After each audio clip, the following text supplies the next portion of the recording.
There is a statement in both English and Hindi which captures what has happened over the last 2.5 years, particularly what has happened over the last 70 days. I don't intend to read the statement, nor will I explain the contents at great length. I want you to understand the grave damage that has been done to an economy that has been built brick by brick in the last 25 to 30 years. In the last 30 years, we have had challenges. We've had grave challenges in 1991. We had a very severe international financial crisis in 1997. The world economy almost collapsed in 2008. We had a setback in 2012. Yet at every stage, thanks to the guiding hand of the Congress Party, we protected our economy and continue to build it brick by brick over the last 30 years. In a 10-year period, 2004 to 2014, 14 crore people were lifted out of poverty. Never before in human history have so many people been lifted out of poverty in a period of 10 years. Congress Vice President Shri Rahul Gandhi spoke about the various initiatives taken by the present government. Each one was an event, and the BJP government is the best event manager known to Indian history. Each event lasts a few weeks or a few months and then replaced by another event.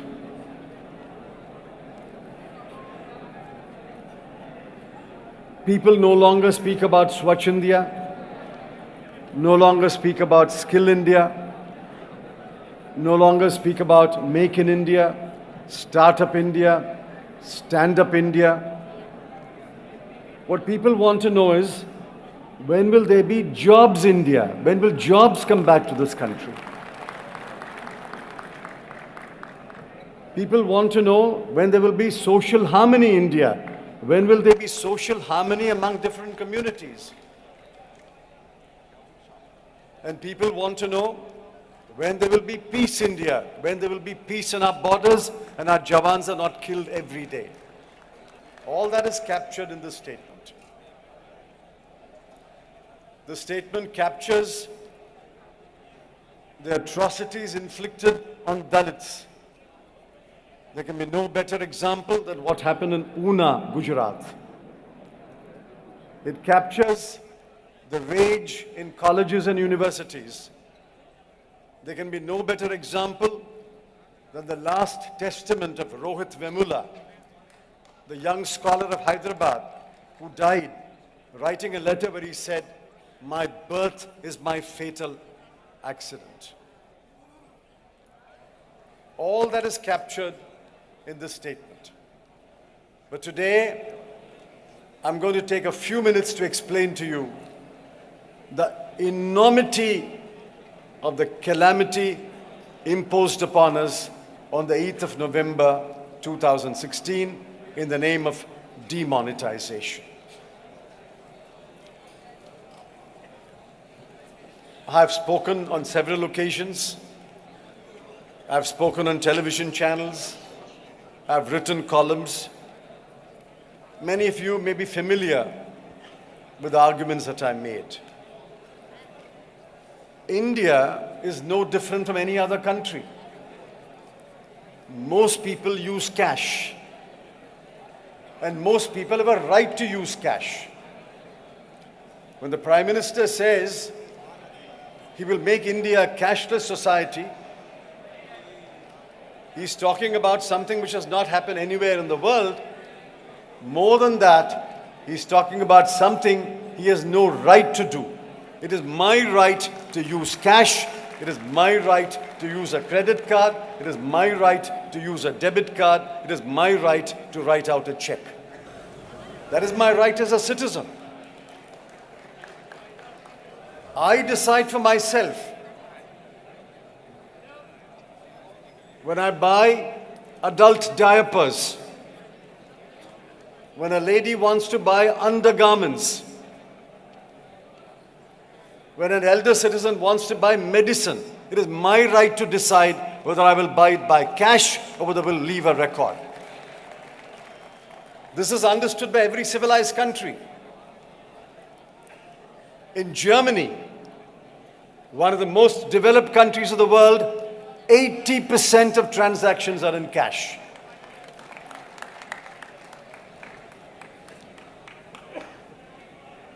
In Austria, 80% are in cash. In Australia, 60% is by cash. In France, 52% is by cash. In the United States, 46% is by cash. In fact, if you count the volume of American dollars and European euros that are in circulation, the total currency in circulation in the form of dollars and euro has actually doubled in the last 10 years. People are using more cash, not less cash, because they realize it is my right, it is the individual right to decide whether he will use cash or not cash. In India, for centuries we have used cash. 94% of all transactions in India are by cash. Cash in the hands of a farmer, cash in the hands of a self-employed, a lady who makes and sells pav bhaji in the streets of Mumbai or idlis on the streets of Tamil Nadu, a lady outside the Hanuman temple having flowers and making garlands and selling it, somebody who sells vegetables, somebody who sells fruit. All of them deal with cash. It is their right to deal with cash, and the cash in their hands is not black money. It is perfectly legitimate money. In one stroke of the pen, the Prime Minister said 500 rupee notes and 1,000 rupee notes will no longer be legal tender. And he set out three objectives. First, he said black money. Then he said fake currency. And then he said corruption. According to him, on 8th of November, he killed black money, he killed corruption, and he put an end to fake currency. 70 days later, there should be no black money. 70 days later, nobody should give bribes or take bribes. 70 days later, there should be no fake currency. I'm asking the Prime Minister to put his promises to test. In the last week, I'm not talking about what happened in 70 days. In the last week, in exactly 7 days before today, 7.6 lakhs in new 2,000 rupee notes were seized in Kanpur. Is that black money or white money? 8 lakhs were seized in Ujjain. Is that black money or white money? 10 lakhs were seized in Meerut. Is that black money or white money? 20 lakhs were seized on the highway to Moradabad. Is that black money or white money? I'm throwing another challenge. In the month of May and June, medical colleges will open. Engineering colleges will open. They will charge capitation fee. Let the Prime Minister say, I've killed black money. In the month of May, in the month of June, no parent need worry, no student need worry. Nobody will ask capitation fee, nobody will take capitation fee. Let him do that promise. Can he give that promise today? Then the Prime Minister says, I put an end to corruption. The first instance of corruption in new 2,000 rupee note, 124 notes were seized in Kandla Port Trust in Gujarat. The first instance of corruption in new 2,000 rupee notes took place in Gujarat. Will the Prime Minister say, from 8th of November, nobody is taking bribes, nobody is asking for bribes? And then he says, this will put an end to fake currency. Fake currency is already available. They found fake currency in Kolkata Bank. They found fake currency in Punjab. They found a teacher having a fake currency factory yesterday. None of these objectives will be served. All that has happened is he has heaped misery upon crores and crores of Indians. 45 crore people in this country live on the basis of working every day, earning a daily wage or a daily income. 15 crore are manual laborers. He has to work. In every town, in every city, there is a place called a chowk. In Delhi, it is Chori Chowk, Chowri Chowk. Every town, there is a chowk where people come in the morning, a van will come, a lorry will come and take them to work. 15 crore people depend upon daily work. And if that work is not available to them on that day, they have no income, they cannot feed their families. 30 crore people depend upon a daily income. I told you, the flower seller, the fruit seller, the vegetable seller, all of them depend upon a daily income. If nobody buys from them that day, they have no income. For a full 60 days, 45 crore people's income has been taken away, wage has been taken away, livelihood has been taken away. Who will compensate them? Farmers, look at the crash in prices. Potatoes, tomatoes, peas, cauliflower, cabbage, oranges, every price crashed. I was in Nagpur. A ton of oranges was being sold for 40,000 rupees on November 7th. On the day I visited Nagpur, it was 25,000 rupees. Now, who will compensate that farmer? And we adopted a condolence resolution for over 100 people who died. Who will compensate those families? I demand that the government of India compensate the farmers of India for the huge losses because of crash in prices. I demand that the government of India compensate the daily worker, especially the manual worker, who lost his job, lost his work, and lost his wage for that day. And the way this decision was taken, it's now absolutely clear.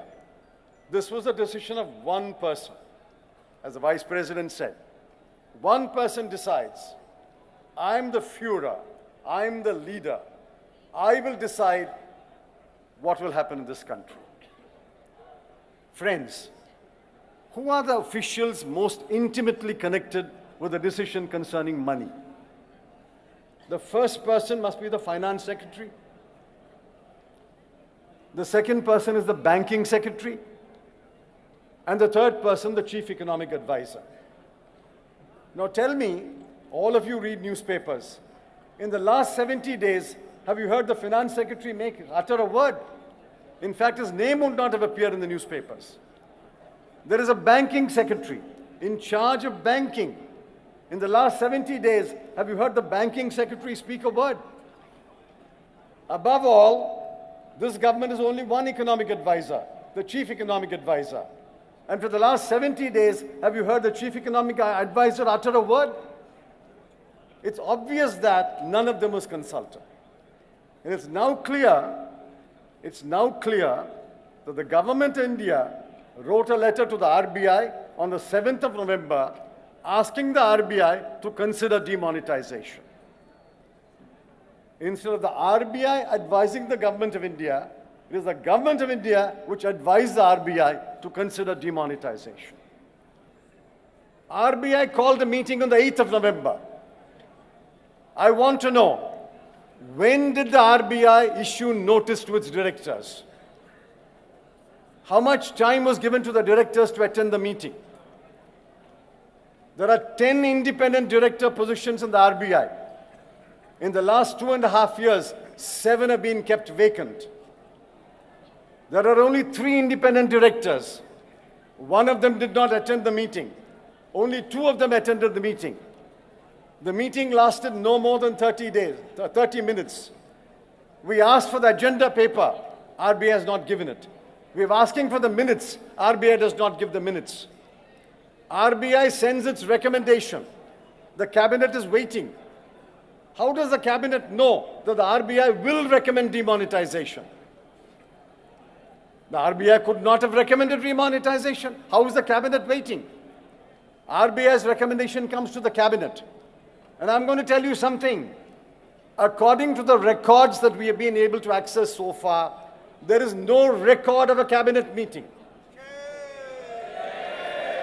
A meeting is supposed to have taken place on the 8th of November, but there is no record of a cabinet meeting. Where is the cabinet note? Where is the cabinet decision? And the ministers were kept prisoners until the Prime Minister went on television and announced demonetization. Never before in India's history has such a farce been enacted in the name of the government and exercising governmental powers and the RBI exercising the RBI's powers. Past governors of RBI have spoken up. Governor Reddy, Governor Jalan have all spoken up and said RBI's reputational risk. RBI's reputation is at risk today. I'm glad that the Vice President referred to the RBI as an institution which we nurtured and built. Dr. Manmohan Singh himself was governor of RBI for many years. Government and RBI have differences.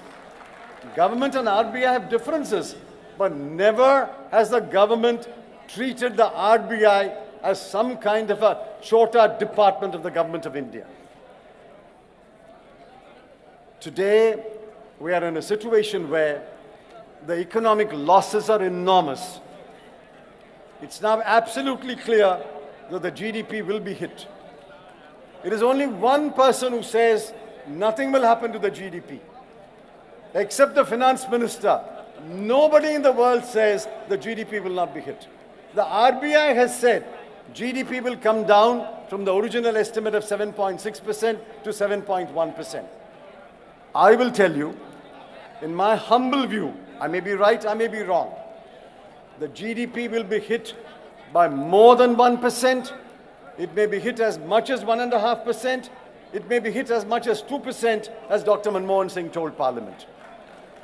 1% decline in GDP, 1% decline in GDP means 1.5 lakh crore rupees lost to this country.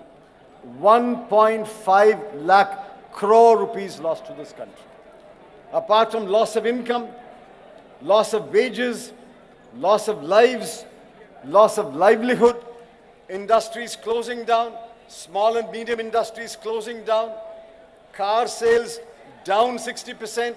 The Fiat company did not produce a single car in the month of December. The entire factory was shut down. Not one car was produced. Jute, textiles, sugar, every one of them affected. 80% of small and medium industries shut down. Apart from all this, the economy is going to take a big hit. We are going to pay a price for the monumental folly of one person saying, I will decide what is good for this country. I think the Congress party must raise its voice, speak for the people. Ultimately, whether a decision is good or a decision is bad, every decision can only be tested on whether it helps the people of India. It helps the poor of India. There must be empathy for the poor. This decision was taken to heap misery on the poor. Millions and millions of people have suffered and continue to suffer and will suffer for the next 2 or 3 months. I commend this statement to you. I want you to read the statement in English or Hindi. I want you to go back and translate this statement into the local languages. This statement must reach every single home in India. And we will pay a price as long as we do not speak up. The more they challenge us, the more we must speak up. The more we must write, the more we must go and meet the people. Every challenge thrown by this government must be met with utmost courage, utmost wisdom, and only the Congress, with its long history of sacrifice and struggle, can stand up to the challenges thrown by this government. Thank you. तो यहाँ प्रधानमंत्री बने, अब क्या करेंगे? मैंने कहा गुजरात को बर्बाद किया, अब देश को बर्बाद करेंगे। उनके तारीफ क्या पूछते हो?